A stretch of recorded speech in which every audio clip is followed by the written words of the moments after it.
ನೋಡಿ ವಿದ್ಯಾರ್ಥಿಗಳೇ, BCM hostel ಅರ್ಜಿ ಸಲ್ಲಿಸುವಾಗ ಅಂದರೆ ಸಾಮಾನ್ಯ ಪದವಿ ಕೋರ್ಸ್ನ BCM ಹಾಸ್ಟೆಲ್ಗೆ ಅರ್ಜಿ ಸಲ್ಲಿಸುವಾಗ 4 ಸ್ಟೆಪ್ಪಲ್ಲಿ ಎರರ್ ಬರ್ತಾಯಿತ್ತು. ಅದು ಕ್ಲಿಯರ್ ಆಗಿದೆ ನೋಡಿ, ನಿಮ್ಮ ಲೈವ್ ತಿಳಿಸ್ಕೊಡ್ತಾ ಇದ್ದೀನಿ. ನೋಡಿ ವಿದ್ಯಾರ್ಥಿಗಳು, ಅದಕ್ಕಿಂತ ಮುಂಚೆ ಒಂದು ಮಾಹಿತಿ ತಿಳಿಸ್ಕೊಡ್ತಿದ್ದೀನಿ. ಇಲ್ಲಿ ಸ್ಟೂಡೆಂಟ್ ಅಕಾಡೆಮಿಕ್ ಡೀಟೇಲ್ಸ್ ಇದೆಯಲ್ಲ, ಇಲ್ಲಿ ಕ್ಲಿಕ್ ಮಾಡಿದಾಗ ಇಲ್ಲಿ ವಿದ್ಯಾರ್ಥಿಗಳು ಒಂದು ಪ್ರಶ್ನೆ ಕೇಳ್ತಾ ಇದ್ದಾರೆ. ಸರ್, ರಿಜಿಸ್ಟ್ರೇಷನ್ ನಂಬರ್ ಕಡ್ಡಾಯನ ಅಂತ, ಯೂನಿವರ್ಸಿಟಿ ರಿಜಿಸ್ಟ್ರೇಷನ್ ನಂಬರ್ ಕಡ್ಡಾಯನ ಅಂತ ಇದ್ದರೆ ಹಾಕಿ, ಇಲ್ಲಾಂದರೆ ನಡೆಯುತ್ತೆ. ಇದನ್ನು ಅಂತ ಕೊಟ್ಟು ಇದೆಲ್ಲ ಡೀಟೇಲ್ಸು ಫಿಲಪ್ ಮಾಡಿಬಿಡಿ, ನಡೆಯುತ್ತೆ. ನೋಡಿ ವಿದ್ಯಾರ್ಥಿಗಳು, 4 ಸ್ಟೆಪ್ಪನ್ನು ಅಪ್ಲೈ ಅಂತ ಕ್ಲಿಕ್ ಮಾಡ್ತೀನಿ. ನೋಡಿ ವಿದ್ಯಾರ್ಥಿಗಳು, ಕ್ಲಿಕ್ ಮಾಡಿದಾಗ ಇಲ್ಲಿ ಫೈನಲ್ ಸಬ್ಮಿಟ್ ಅಂತ ಬರುತ್ತೆ. ಇಲ್ಲಿ ನಿಮ್ಮೆಲ್ಲ ಡೀಟೇಲ್ಸ್ ಬರುತ್ತೆ, ನಿಮ್ಮ ಫೋಟೋ, ನೀವೇನೇನು ಮಾಹಿತಿ ಫಿಲಪ್ ಮಾಡಿದಿರಿ ಅದೆಲ್ಲ ಬರುತ್ತೆ. ಅದು ನಮ್ಮ ನೋಡ್ಕೊಳ್ಳಿ.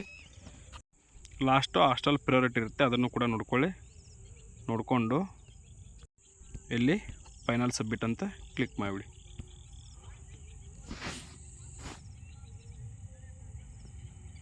ನೋಡಿ ವಿದ್ಯಾರ್ಥಿಗಳೇ, ಫೈನಲ್ ಸಬ್ಮಿಟ್ ಆ್ಯಂಡ್ ಡನ್ ಅಂತ ಬರುತ್ತೆ. ಓಕೆ ಕೊಡಿ.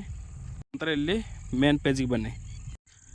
ಇಲ್ಲಿ ಅಕ್ಲಾಸ್ಮೆಂಟ್ ಇದೆ, ಅದನ್ನ ಅಕ್ಲಾಸ್ಮೆಂಟ್ ಡೌನ್ಲೋಡ್ ಮಾಡಿಕೊಂಡು, ಈ ಅಕ್ಲಾಸ್ಮೆಂಟ್ ಡೌನ್ಲೋಡ್ ಮಾಡಿಕೊಂಡು ಜಾತಿ ಮತ್ತು ಆದಾಯ ಪ್ರಮಾಣಪತ್ರ, ವಿದ್ಯಾರ್ಥಿ ಆಧಾರ್ ಕಾರ್ಡು, ವಿದ್ಯಾರ್ಥಿಯ ತಂದೆ ತಾಯಿ ಆಧಾರ್ ಕಾರ್ಡು ಅಥವಾ ಪೋಷಕರ Aadhaar card, bank passbook, ration card, ನಿಮ್ಮ ಒಂದು PUC ಮಾರ್ಕಸ್ ಕಾರ್ಡು ಅಂದರೆ ಹಿಂದಿನ ವರ್ಷದ ಅಂಕಪಟ್ಟಿ, BA ಸೆಕೆಂಡರಿ ಇದ್ದರೆ ಫಸ್ಟ್ ಇಯರ್ ಮಾರ್ಕಸ್ ಕಾರ್ಡು, ಮತ್ತು ಇನ್ನು ಉಳಿದಂತೆ ಈ ವಿದ್ಯಾರ್ಥಿಗಳ ಎಲ್ಲ ಡಾಕ್ಯುಮೆಂಟ್ಸ್ಗಳನ್ನು ಅಟ್ಯಾಚ್ ಮಾಡಿ ನಿಮ್ಮ ತಾಲೂಕು ಆಫೀಸ್ಗೆ ಕೊಡಬೇಕಾಗುತ್ತೆ ವಿದ್ಯಾರ್ಥಿಗಳೇ.